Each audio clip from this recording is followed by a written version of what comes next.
Salut à tous, et bienvenue sur Easy Learning, votre chaîne pour maîtriser l'anglais sans prise de tête. Aujourd'hui, on se lance dans un sujet super utile, et parfois un peu piégeux. Les chiffres et les expressions qui vont avec en anglais. Que ce soit pour voyager, travailler ou simplement discuter, comprendre et utiliser les nombres correctement est essentiel. Alors, restez branchés, préparez votre carnet de notes, et c'est parti pour 10 minutes d'apprentissage ludique et efficace. On va commencer par les bases, histoire de s'assurer que personne n'est perdu. Les chiffres de 0 à 10. Répétez avec moi, c'est important pour la prononciation. 0, 1, 2, 3, 4, 5, 6, 7, 8, 9, 10. En anglais, ça donne 0, 1, 2, 3, 4, 5, 6, 7, 8, 9, 10. Faites attention au TH de 3, un son qui n'existe pas en français et qui demande un peu de pratique. Essayez de placer votre langue entre vos dents et soufflez légèrement. Pas facile au début, mais avec de l'entraînement, ça deviendra naturel. Maintenant, les nombres de 11 à 20.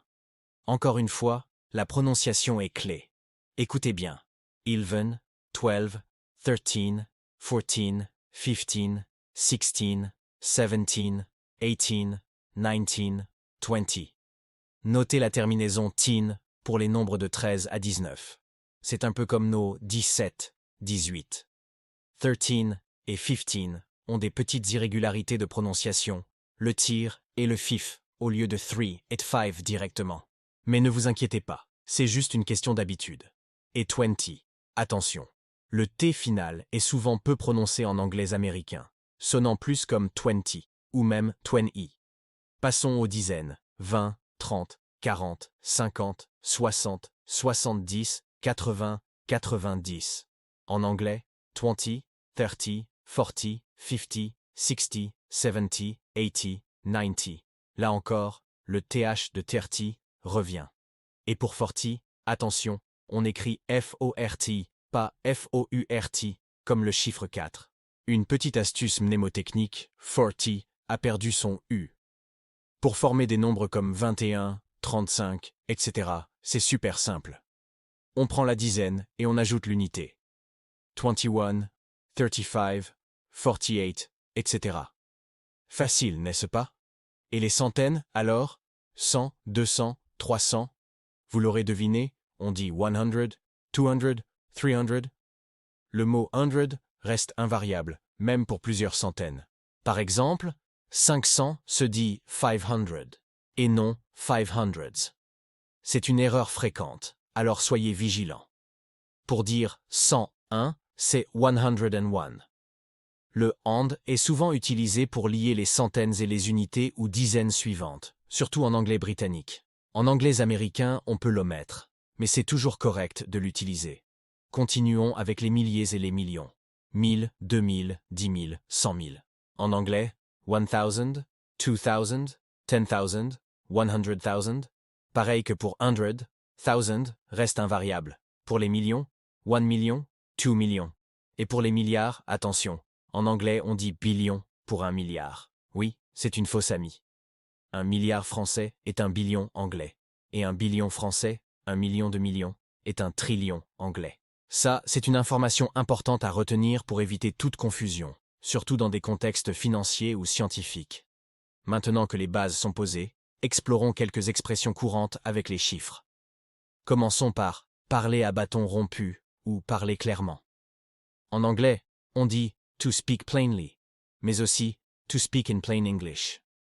Une expression très imagée est « to give someone the lowdown » ou « to give someone the full 9 yards », ce qui signifie « tout dire », donner tous les détails. L'origine de « the full 9 yards » est débattue, mais l'idée est de donner l'intégralité, de ne rien cacher. C'est comme quand on dit « ne pas faire les choses à moitié ». Une autre expression sympa est « to be at sixes and sevens ». Cela signifie être en plein désordre, en pagaille, sans dessus-dessous. Par exemple, « After the party, the house was at sixes and sevens ». On peut aussi l'utiliser pour décrire un état de confusion mentale, être désorienté. Pensez à un bureau avec des papiers partout, ou à une personne qui ne sait plus où donner de la tête. Et si vous voulez dire que quelque chose est un jeu d'enfant, très facile, vous pouvez dire « It's as easy as 1, 2, 3 » C'est un peu l'équivalent de notre c'est facile comme bonjour. Super simple à retenir et à utiliser, et ça sonne très naturel. Pour parler de la nuit des temps, une période très lointaine, on utilise l'expression since day one pour dire depuis le premier jour ou since time immemorial. Mais si on veut être plus poétique, on peut aussi dire since the year dot. Imaginez un point dans le temps, le début de tout. C'est une jolie façon d'exprimer une origine très ancienne. Quand on parle de remettre les pendules à l'heure, c'est-à-dire clarifier une situation, on peut dire to set the record straight. Mais on peut aussi utiliser to get things straight ou to clear the air, pour remettre les choses en ordre après une période de confusion ou pour corriger une erreur. Et si vous voulez dire que vous avez une vision parfaite, comme un aigle, on dit to have 20/20 vision. C'est en référence à l'échelle de l'acuité visuelle, où 20/20 est la norme pour une bonne vue. C'est une expression très courante et facilement compréhensible. Parlons d'argent maintenant.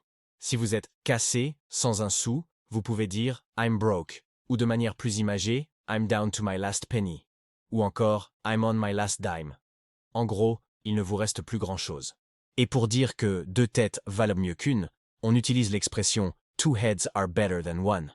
C'est un proverbe qui signifie qu'il est souvent plus efficace de travailler à plusieurs pour résoudre un problème ou trouver une idée. Une expression amusante pour dire que quelqu'un est toujours d'accord, suit toujours les autres, c'est to be a yes man. C'est une personne qui ne contredit jamais, qui approuve tout. Pas toujours une qualité dans le monde professionnel. Si vous voulez dire que vous faites d'une pierre 2 coups, vous pouvez dire to kill 2 birds with 1 stone. Une expression très imagée qui signifie atteindre 2 objectifs avec une seule action. C'est toujours une bonne stratégie, n'est-ce pas? Et pour dire que vous avez plusieurs fers au feu, plusieurs projets en cours, on peut dire to have too many irons in the fire. C'est quand on est très occupé, avec beaucoup de responsabilités ou d'activités. Pour finir, une expression qui signifie à la dernière minute, au dernier moment, at the 11th hour. Ça vient de la Bible, l'heure à laquelle les ouvriers ont été embauchés pour travailler dans la vigne.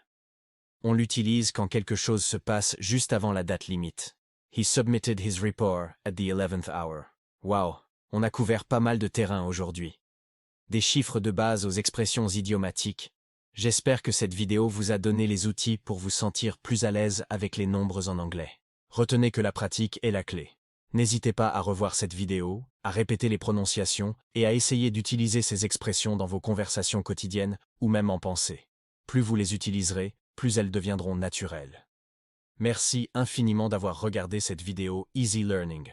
Si vous avez aimé, n'oubliez pas de laisser un pouce bleu, de vous abonner à la chaîne si ce n'est pas déjà fait, et d'activer la cloche pour ne manquer aucune de nos prochaines leçons. Dites-moi en commentaire quelle expression vous avez préférée, ou si vous avez d'autres expressions liées aux chiffres à partager. Votre participation est toujours précieuse. À très vite pour une nouvelle leçon d'anglais. Gardez le sourire et continuez d'apprendre.